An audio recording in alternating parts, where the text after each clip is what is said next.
You know that gut-wrenching moment when someone's been poking at you for days, testing every last nerve, and then, bam, you just hit your limit? Well, that's exactly what happened to me last spring in Willow Creek, Nebraska, when my new neighbor, this slick city type named Elena Vargas, decided to mess with my family's combine harvester right in the middle of harvest prep, thinking she could bully a small-town farmer off his own land like it was some corporate takeover. It started innocent enough, or so I thought, but by the end what I did in response turned into the wildest tale of payback our little county's ever whispered about. And trust me, it's changed how I look at neighbor wars forever. Picture this. It's mid-April, and I've got this narrow window to get my wheat fields ready before the Midwest rains turn everything into a muddy nightmare. I'm Tom Harlan, third generation on these 150 acres. My grandpa broke his back clearing back in the 40s. Same dirt my dad tilled. Same stubborn soil that's kept us afloat through droughts, market crashes, and everything in between. Money's tight, equipment payments looming like storm clouds, and sleep's a luxury I can't afford. Then Elena shows up, renting the old Miller place next door, pulling up in this shiny Bentley that screams, "I don't belong here," armed with a clipboard, a fancy camera, and what looks like a stack of legal papers thicker than my planting manual. At first, I wave it off. New folks from the city always gripe about the dust or the machinery noise, chasing that Instagram-perfect farm life without the grit. But Elena? She's different, methodical, like she's on a mission. I spot her first out by the fence line, snapping photos of my combine, measuring distances with a tape that looks pro-grade, jotting notes like she's auditing me for the IRS. "Morning. Everything all right over there?" I call out, trying to be neighborly, and she jumps a foot, stuffing her papers away with this plastic smile that doesn't touch her eyes. "Oh, just capturing the authentic rural vibe from my blog," she says, waving her phone like that's normal. Yeah, right. My gut twists a little, but I shake it off, until Aunt Betty, our town's unofficial gossip queen who's run the diner for 40 years, drops by with pie and a warning. "Tom, that woman's been at the counter all afternoon, not sipping coffee like a regular, but grilling folks about land prices who's struggling with loans and, get this, asking specifics on your setup here.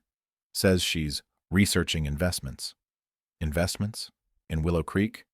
We're farmers, not stock options. Days tick by, and Elena's like a shadow. Every time I'm out tuning equipment or checking irrigation, there she is, notebook in hand, timing my routines, photographing oil spots under my truck, even setting up what looks like a war room in her living room window, charts of my schedule, pinned photos of my gear, legal docs scattered like battle plans. One evening, as I'm hiking back from the far field, I overhear her on the phone from her car. "Yeah, zoning violations, 24-hour notice for removal, make it stick." My blood runs cold. This isn't petty complaining. It's calculated, like she's done it before. A gust flips some papers her way and one lands at my feet. County code on abandoned agricultural vehicles, highlighted with notes on towing, and in her tidy script, "Target the harvester, prime for seizure." She's gunning for my combine, the beast that's harvested every crop since Dad's days, parked where it's always been, on my land. I call my buddy Mike over in the next county. He'd tangled with something similar a while back, and his voice drops low. "Tom, when they come loaded with legalese like that, it's usually developers sniffing for cheap land or some fraud play to force sales. Fight it now, or you'll bleed cash in court." Turns out Elena's motive runs deep. She's no random renter. Whispers from Betty say she's tied to urban sprawl outfits, preying on folks like me. Solo operators with debt, no big family backup, using complaints to rack up fines, lawsuits, and stress until we crack and sell low. It's personal for her too, I figure. Some city grudge against backwards rural types, mixed with greed from her corporate backers who want our fields for subdivisions. That night, staring at those papers under the porch light, I feel this quiet rage building, not just for me, but for the legacy she's trying to erase. She strikes fast. Next morning, while I'm soil testing the North Plot, Elena's at the county office with a dossier that could shame a lawyer. Timestamps, measurements, citations galore. By noon, there's an orange tag flapping on my combine. "Violation. Commercial equipment in residential zone. Remove in 24 hours or towed." I phone the clerk, sputtering, "This machine's running daily. It's not abandoned." But they stonewall. "Complaint's airtight, sir. She's got proof." Then, like clockwork, as I'm out farthest from the house, The tow truck rumbles in. Old Pete from the garage, looking sheepish. "Sorry, Tom," he mutters, avoiding my eyes as he hooks it up. She paid extra for Rush, cash up front, and waved that county paper like a warrant. Elena's directing the show, phone out, live streaming. Finally, clearing this eyesore for community safety. Sometimes you gotta enforce standards on stubborn holdouts. My heart sinks as my combine vanishes down the road. $600 to spring it from impound, plus days lost in prime prep time. Borrowing Mike's rusty backup feels like limping through a marathon, and the stress? It's eating me alive. But Elena pushes too far. She parks that Bentley smack on my side of the line, 8 feet over, snapping selfies with my fields behind her, gloating online. Victory! Showed that relic farmer who's boss. Boundaries matter, folks. Watching her preen, something snaps inside me. Not blind anger, but this clear, cold resolve. She's trespassed, celebrated on my turf after gutting my operation. Time she learns rural rules. That night, under stars that have watched my family sweat for decades, I fire up the backup rig. Not to wreck her car. No, that's not my style. Just routine field work. Digging drainage ditches for the rains. Legal as dawn on my own acres. If her fancy ride's squatting right where the channels go, well, that's her bad parking, not my malice. By midnight, her Bentley's nestled in fresh-turned earth, tires sunk in Nebraska clay that grips like glue once dew hits.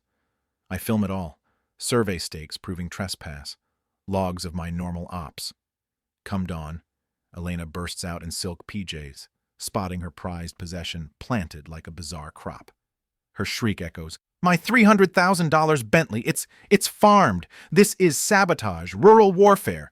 She dials 911, ranting, "He's weaponized dirt against me. Get someone here now." Dispatcher sounds baffled. "Ma'am, did you say your car's been planted?" I sip coffee on the porch, camera rolling as she paces, mud splattering her outfit. Every photo she snaps just proving her invasion. Sheriff Daniels rolls up, surveys the scene, checks my markers. "Elena, this vehicle's on Tom's property illegally," he says flatly. "He's got rights to till his land." Her face crumples. "But he did this on purpose. It's vengeance." Daniels shrugs. "Looks like farming to me. Move it legally or pay the tow." Neighbors trickle in. Aunt Betty with tea, Mike with laughs, turning it into a spectacle. "Serves her right," Betty whispers, after all that snooping. Word spreads. Local news vans arrive. Reporter grilling Elena. "So, you had his harvester towed first?" She stammers. "It was a hazard." But the camera catches her slip, and suddenly her online rants backfire, exposing a trail of similar hits in Kansas, South Dakota, Missouri. Families ruined, land flipped to devs. Turns out Elena's no lone wolf. FBI agent Laura Kane shows at my door days later, files in hand. "Tom, your ditch-digging stunt cracked open a syndicate. She's fronting for Land Tech Corp., targeting vulnerable farms like yours, debt-strapped, isolated, to harass till you sell cheap." Motive? Pure profit. Her cut's 20 grand per flip, plus insurance scams from harassment claims, all fueled by her disdain for outdated rural life clashing with her upscale dreams. Victims pour in via calls. Old Mr. Ellis from Kansas, voice cracking. "She drained my savings with suits till I sold the dairy Grandpa built." Widow Sarah from Dakota, fierce. "Hit me when I was grieving, twisted my words into threats." Young couple the Bakers from Missouri, bitter. Our organic dream, shattered by her endless complaints, we bankrupted fighting. The trial's a showdown. Federal court in Lincoln, packed with agents, farmers, press. Prosecutor lays it out. Emails of Elena plotting with execs, bonuses for resistant targets, her mocking victims as dirt clingers. On stand, I keep it real. She didn't just steal my time. She aimed to erase what my family's built for strip malls and greed. Elena's lawyer paints her as misguided urbanite, but it flops when her texts surface. Another markdown. Easy pickings in the sticks. Judge slams the gavel. This assault on rural America ends here. Elena gets 10 years, full payback, $250K to victims. Banned from AG zones forever. Land Tech dissolves. Lands return to farms. A year on, that ditch spot's my best yield ever. Ironic fertilizer from her leak. Now a quirky landmark drawing folks to snap pics and hear the tale. Settlements cleared my debts. I'm partnering with AG groups to spot these scams early. Victims rebound. Ellis mentors kids on dairies. Sarah's expanded organic. Bakers thrive with grants. Willow Creek's tougher now, a beacon for rural grit. But here's the rub. Was my farming justice or vigilantism? In a world where core play dirty, do everyday folks cross lines to fight back? Or wait for the system that often fails? If this hit home, drop a like, subscribe for more real-life twists, and comment below. Ever dealt with a neighbor like Elena? Was my payback fair play or too far? Share your take on community justice. Let's debate it out.